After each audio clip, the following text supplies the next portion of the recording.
Wearable gadgets are the hottest trend in consumer electronics right now, but why are so many of them stuck on the wrist? Now, obviously, the wrist makes sense for smartwatches, but when it comes to these little activity trackers, they're all focused on this little chunk of your body right here. There are some outliers. The company Misfit Technologies makes the Shine tracker, which can be worn as a necklace or a wristband or a clasp and looks a lot prettier than some of the other ones. And then there's Fitbit, which has experimented with a clip, a wristband, and has a new partnership with Tory Burch so that your activity trackers can look like actual jewelry. But I asked myself, how did all these wearables end up on the wrist in the first place, and how can we break out of that design rut? For that, I turned to an expert.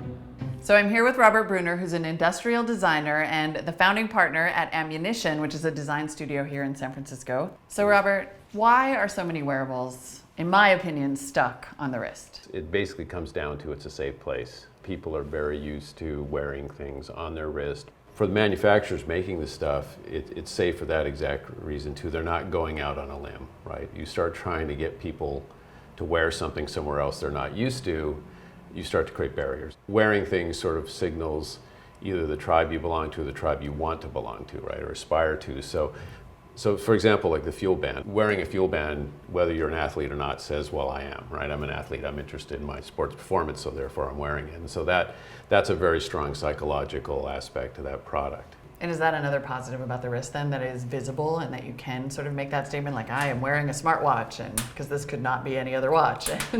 Yeah, exactly. I mean, exactly. And I think, to be honest, to me, most of the stuff that's out there to date, the functionality or usefulness is a little bit light, right? So I think a lot of people that are wearing them are kind of making that statement that, I'm forward thinking and I'm connected. So do you feel like this industry is finally starting to get off the wrist? First of all, wearables are in its infancy. It is definitely 1.0, and I think you will start to see, as the functionality gets more and more useful and more interesting, showing up in different ways, which could be different places on the body.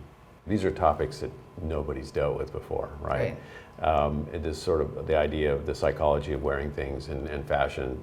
None of these companies are used to that, so I think they're all starting to try and figure out, well, what do we do to get people to wear our things and feel good about wearing them and have that emotional component actually fuel the adoption.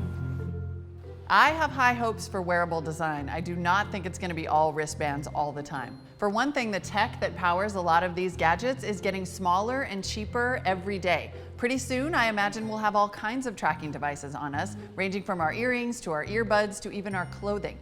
After that, it will just be all about you and your personal style. Fuel band, whoosh. Jawbone up, elegant-ish. Pebble steel, your father's 70s Casio.